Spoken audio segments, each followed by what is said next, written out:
Salam alaikum, bonjour. J'avais fait une vidéo au sujet d'un texte que j'avais lu. Il est issu du Coran. Je ne dis pas comment.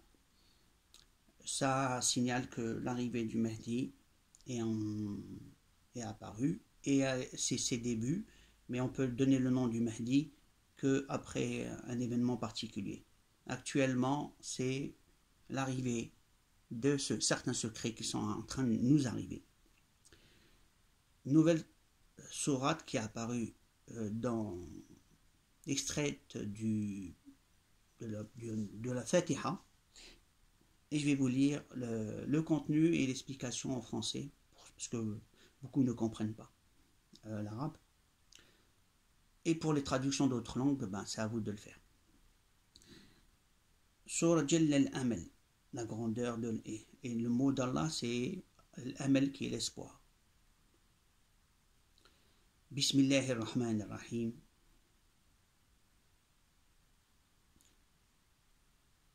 Au nom de Dieu miséricordieux, très miséricordieux. Je suis l'espoir où ruisselle la parole du maître du pouvoir. C'est ma traduction, je préviens. Le texte est en arabe. Signification des deux lignes de versets. Allah est l'espoir où jaillit la parole du maître du pouvoir. Donc Allah détient le pouvoir, il le dit. Il est l'espoir pour tout le monde, et c'est de lui que jaillit la parole, où ruisselle la parole. Ce qui veut dire que tout pouvoir appartient à Allah. Nous, on a un semblant de pouvoir, l'illusion.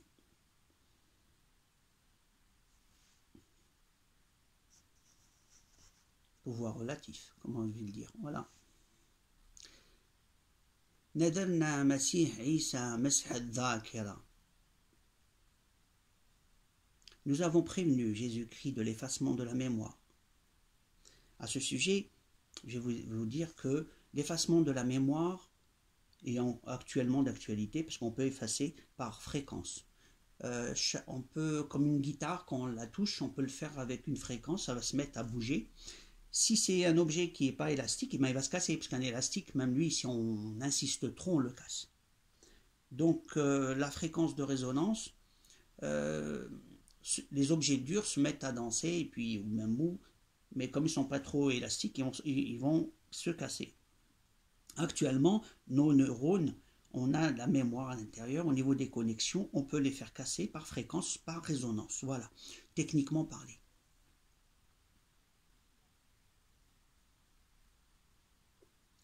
أحاط بيت الحرام ليحتل بيت الله.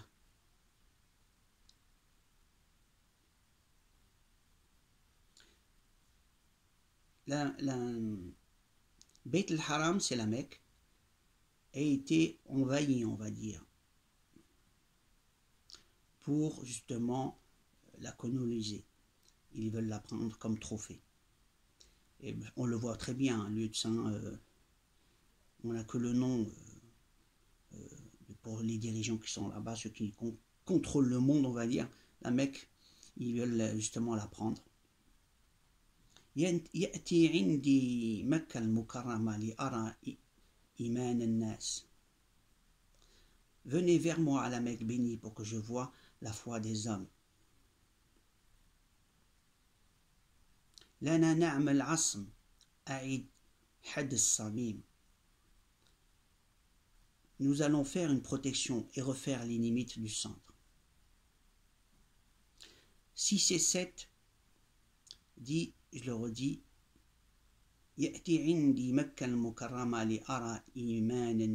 venez vers moi pour que je voie votre foi.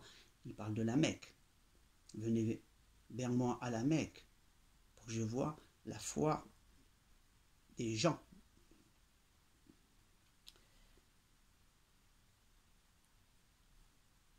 لنا نعمل عصم أعيد حد الصميم, qui veut dire il va pour refaire le centre de la Mecque, et refaire le centre, bon, le rayon où c'est un lieu saint où les autres ne peuvent pas entrer, car c'est un lieu sacré.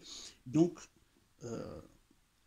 c'est refaire ses limites, donc ça veut dire qu'il y a une intrusion dans les limites du lieu saint qui doit être refait. Et là, donc, c'est un appel d'Allah, et le chiffre 6 et 7, à l'intérieur, quand on rajoute le 2 de chaque côté, ça fait Huwa. Pour ceux qui se font les numéros, les chiffres, ils connaissent. 26-27, ça fait Huwa. Huwa, c'est lui qui va refaire le centre. Donc, ça annonce bien les événements en cours et ça annonce bien l'arrivée du Mahdi. La ilaha illallah al-hayy. Il n'y a que Dieu l'unique, le vivant. Il n'y a que Dieu, que Allah, l'unique, le vivant. Ayat al-Rabb atiya. L'épreuve de Dieu arrive. Donc ce mot ayat a deux significations. On peut l'utiliser comme un cadeau, comme un châtiment. Un cadeau que certains ont demandé à un des messagers une table garnie pour qu'il mange. Et le messager a bien demandé à Allah une table garnie. Ils l'ont reçue de la part d'Allah, cette table garnie qui est venue du ciel. D'autres, ils ont demandé un châtiment, disons, défiant, en disant, si, comme ils n'y croyaient pas, ils ont dit, tiens, si c'est vrai, qu'ils nous envoient un châtiment. Ils l'ont reçu. Donc, ayat, ça a deux sens. Et dans notre cas, la ligne 9 est reliée à la 10. On est là. Ayat al-Rabb atiya. Ahyi Imam Ahmed adilla liman amana. Alors, Ahyi, c'est faire vivre, donc donner vie à Imam Ahmed. C'est qui Imam Ahmed? C'est le Mahdi. Adilla liman amana, une preuve pour ceux qui croient. Donc pour les croyants, c'est pour eux que le Mahdi va arriver, ils auront la preuve de ce que les promesses d'Allah. Adilla, c'est la preuve. Donc une preuve de quoi? Justement. Ahyi Imam, donc, Mahdi, c'est l'annonce de l'arrivée du Mahdi. Innani salam ala dunya ka kalam. Je suis la paix, c'est un des noms d'Allah. Je suis la paix, je regarde. Dunya, c'est la création d'Allah. C'est l'univers, c'est. Ala dunya ka kalam, comme il la voit comme une parole. Donc sa création, il la voit comme une parole. On rejoint le début, que ruisselle la parole. C'est de lui jaillit la parole. Donc quand il regarde la terre, il la voit sous forme de parole. C'est énorme, c'est beau. Ahyi al-ard hubban. Alors où j'étais, parce que là j'étais à 11, pardon.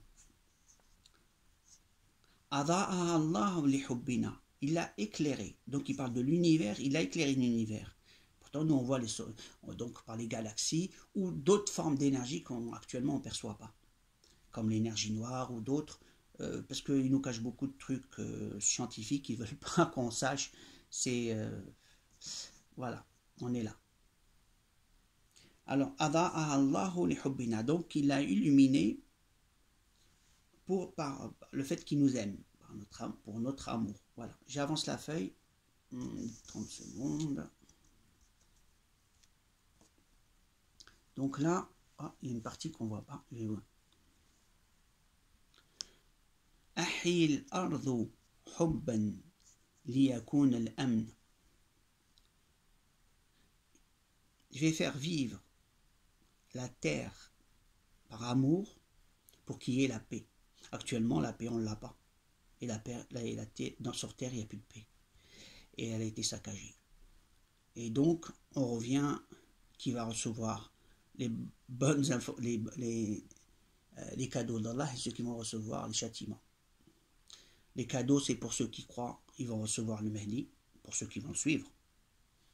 Ils auront la preuve de leur foi, la preuve de ce qu'ils disent, la preuve de ce qu'ils pensent. Il vient ensuite. Alors là, voilà. Ahyi al-ardu hubban. faire vivre la terre par amour, pour qu'il y ait la paix. Ici, إذن منا لها نار الأرض لدمار أمريكا كانوا ظالمين. Un ordre de notre part pour le feu de la terre, pour la destruction des États-Unis. Voilà, j'ai avancé parce que j'incline, parce qu'il y a un problème. Voilà, hop, on a vu, je redescends. Kamal lillah al-amal. Kamal, c'est être parfait. Allah, lillah. Dieu est parfait. Et deuxièmement, c'est l'espoir. مسك السبيل السحاب الأرض السامري. Il a attrapé le cheminement des nuages de la terre, Samiri. Samiri, il est décrit dans le Coran, c'est lui qui a fait le veau d'or, où les gens se sont mis à prier le veau d'or, sachant qu'ils ont suivi le messager, donc ils ont tourné leur veste. Et Samiri, c'est le messager d'Allah, ne pouvait pas l'atteindre, et il a eu un délai. Donc c'est quelqu'un qui vit depuis très longtemps, donc il doit être dans un espace-temps où il ne vieillit pas, donc en conclusion, il est dans une dimension où il n'est pas touchable, ce personnage, et jusqu'à un délai. Et ici, pardon, il y a des textos qui me viennent, ça me perturbe. Voilà, j'avance.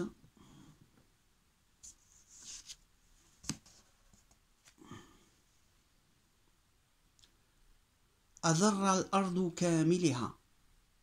Il a saccagé la terre tout entière. Il lui a fait du mal. Adharra, c'est le mot mal. Il a fait du mal à la terre tout entière. Donc, que ce soit la nature ou les humains. Ataka amrun min Allah adribhu binari lahab. Tu as un ordre de la part d'Allah. Tape-le ou attaque-le du feu ardent. À qui s'adresse ce message? En priorité au Mahdi, qui va l'attaquer, et à ceux qui vont le suivre. Ça va de soi. Conclusion, l'arrivée du Mahdi, Ataka, c'est au singulier, mais pour ceux qui le lisent, pour l'instant, qui pourra s'attaquer à l'Antichrist. Car l'Antichrist, c'est Samiri, c'est lui l'Antichrist, apparemment, c'est pour ce qui est clair, pour ce qui me concerne.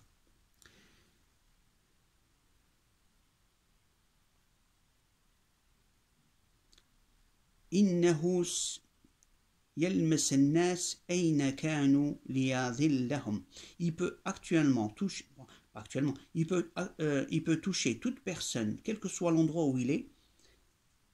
Conclusion, il est soit dans une dimension parallèle, il peut accéder à n'importe quel endroit, ou il a une technologie, il peut accéder à n'importe quel endroit par rapport à sa technologie. En conclusion, il arrive à faire comme le diable, à murmurer, manipuler, effacer la mémoire, et donc nous manipuler pour qu'on sorte du droit chemin, d'où la société est en train de périr, et il est redoutable dans sa façon de travailler et de manipuler les gens.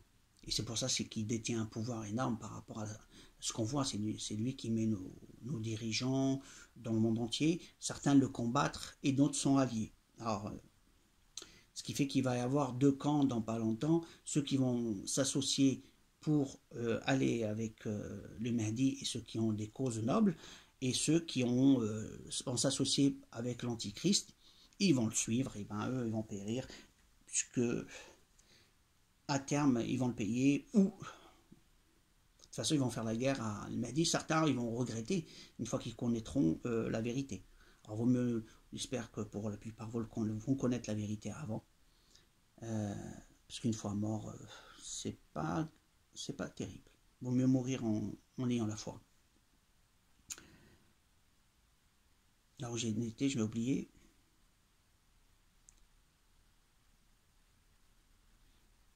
نعلم أن اليمني أراد السلام صنع آلة ليحمي العلم. Le Yéméni, c'est une personne qui est du nom du pays, le Yémen, et qui a construit un appareil il l'a fait pour justement protéger le monde. Actuellement, on voit déjà la Russie, elle a un appareil qu'on met partout, anti-missile, de protection. Est-ce que c'est dans ce style il l'a fabriqué ou d'où vient cette technologie?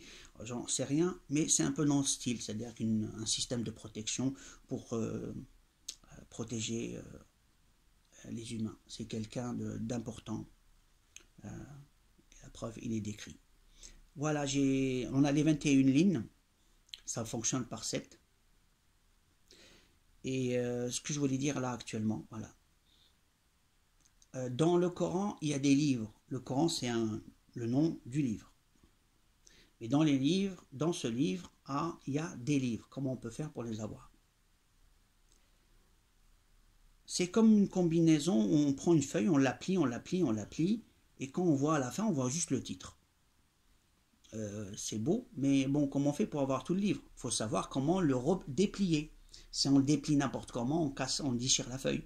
Donc si c'est en forme de puzzle, il faut le déplier d'une certaine façon.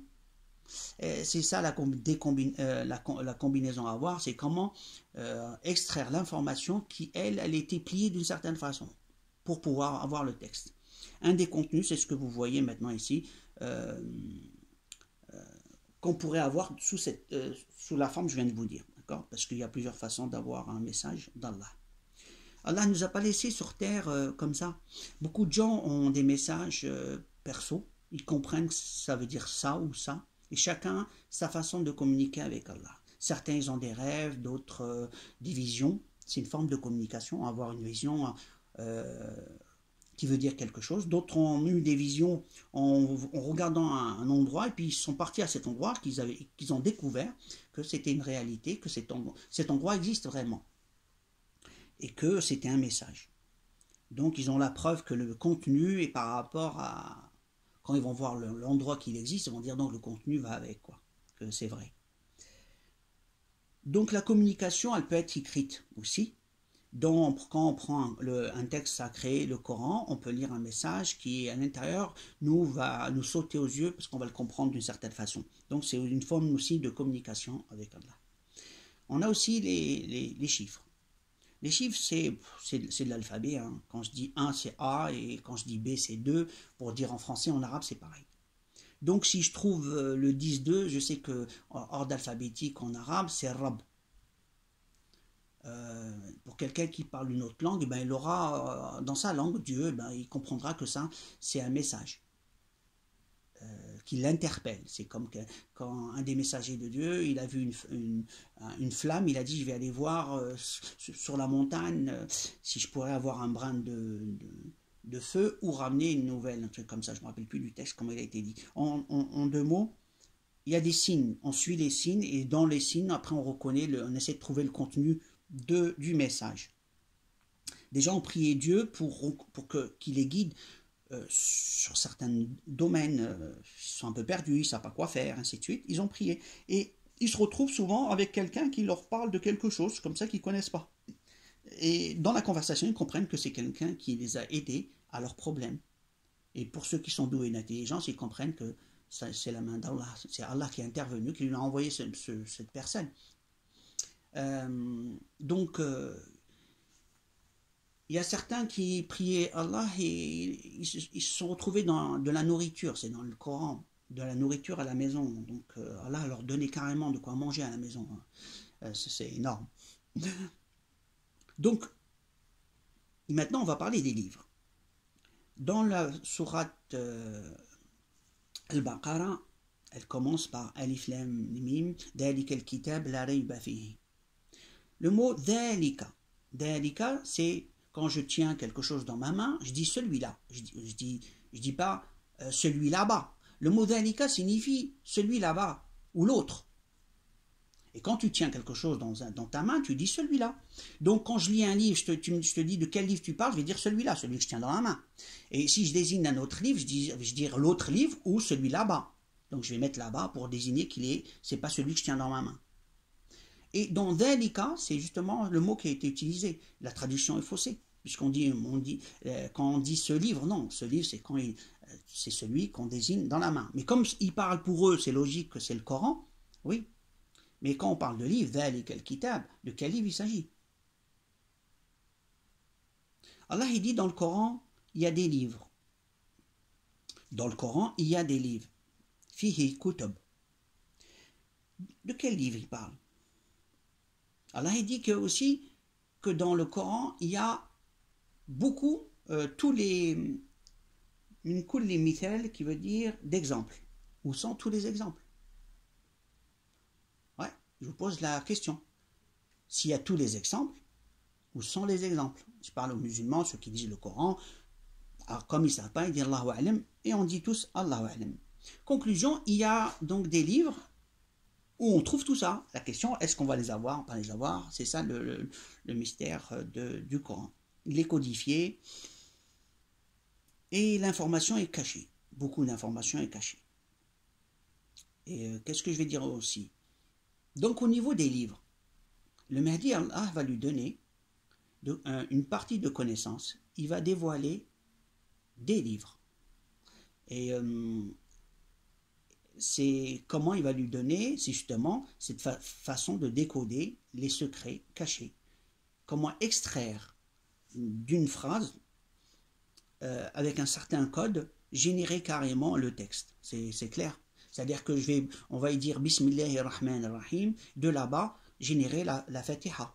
La générer comment? Avec un code. C'est comme si je disais, tiens, à chaque livre, pour chaque alphabet, tu rajoutes 2, après le 5, après le 2, par exemple. Hein. Forcément, on aura des autres alphabets.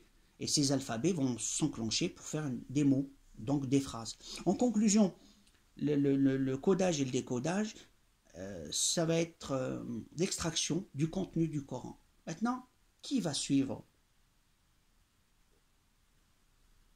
le contenu? Qui va dire c'est vrai, qui va dire c'est faux? Parce que à l'arrivée de Mohammed sallallahu alayhi wa sallam, ceux qui ont dit qu'on n'y croit pas, parce qu'ils avaient déjà une religion, pourquoi ils vont prendre la nouvelle? Ils ont dit non, ils n'ont pas cru au prophète. Ils n'ont pas cru au Coran. Et certains ont fait même la guerre. Maintenant, à l'arrivée du Mahdi, qui va le suivre et qui va lui faire la guerre? Qui va suivre le Mahdi et qui va lui faire la guerre? Il va arriver avec du nouveau. C'est quoi le nouveau? Il va expliquer certains textes, mais le nouveau, il va être là. Il va avoir une science dans certains domaines, mais même religieux. Il va ramener de nouveaux textes, puisqu'il va ramener des livres. Les livres, certains livres de cachés. Même si ce n'est qu'un seul livre, qui va le suivre? C'est un livre extrait, d'accord, mais ce n'est pas le Coran comme on le connaît maintenant, avec le nombre de lignes qu'on connaît. Ce que vous voyez là, pour ceux qui croient que c'est humain, ils peuvent rêver longtemps. Ceux qui ont la foi comprendront et ressentiront ce qu'ils ont ressenti. Pour d'autres, j'ai rien à leur dire, je leur dirai désolé pour vous. Voilà. Maintenant, il y a un problème chez les musulmans comme chez d'autres. Les musulmans ont oublié le mot amour, tendresse, gentillesse, passion, charité en termes de pratique. Ils le disent, mais la pratique, c'est bonjour. D'autres, pardon,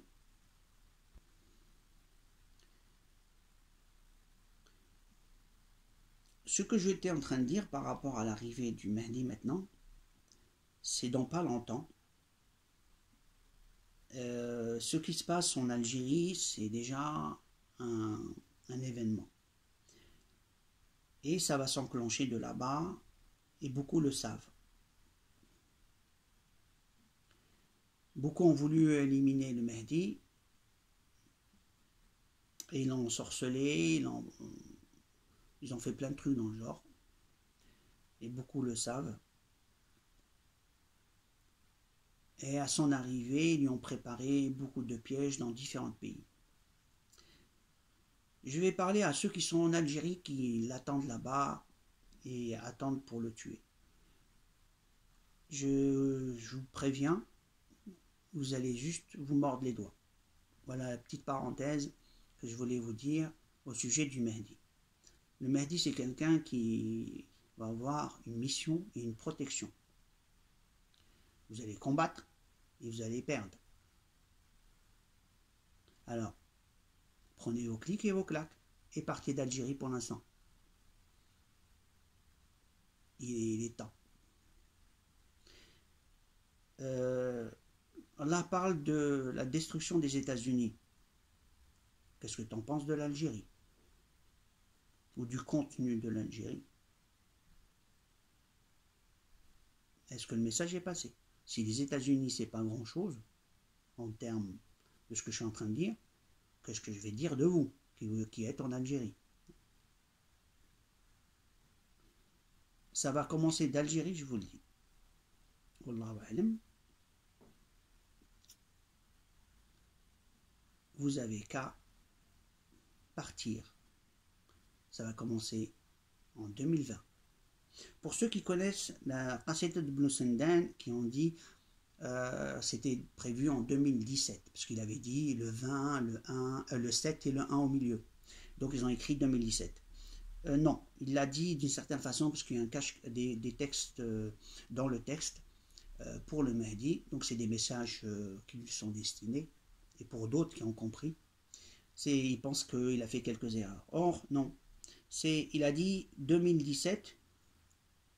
Non, il a dit 20 pour 2020. 2020, c'est 2020. Il a dit le 7 et le 1. Donc avec le 7, on a soit le 7e mois, soit le premier mois. Mais avec le 1, on peut avoir le 10e mois, selon le sens de la lecture. Donc on se retrouve en termes de mois, soit le 7e mois, soit le premier mois. Donc c'est clair. Premier mois, 7e mois, 10e mois. Mais dans tous les cas, c'est en 2017. Donc, je vais vous faire après une vidéo sur celle-là. Donc, en 2020, l'an prochain, c'est l'arrivée. On demande celui qui va avoir la réussite. S'il va avoir la réussite de la part d'Allah, ceux qui sont là-bas, qui pensent lui faire la guerre ou le tuer, préparez-vous à mourir. Ceci est un avertissement. Je le redis, c'est un avertissement. Partez. Ceux qui veulent tuer le Mehdi, partez d'Algérie immédiatement. Partez. Si vous ne me croyez pas, vous êtes libre. Chacun fait ses choix. Qu'est-ce que j'ai oublié de dire encore? Oui, pour les Algériens, à terme, ça va être un pays merveilleux. Ça va être un pays merveilleux qui fera bon de vivre. Bon, je vous remercie de votre écoute et j'espère à la prochaine vidéo. Je vous remercie. Alaykoum salam.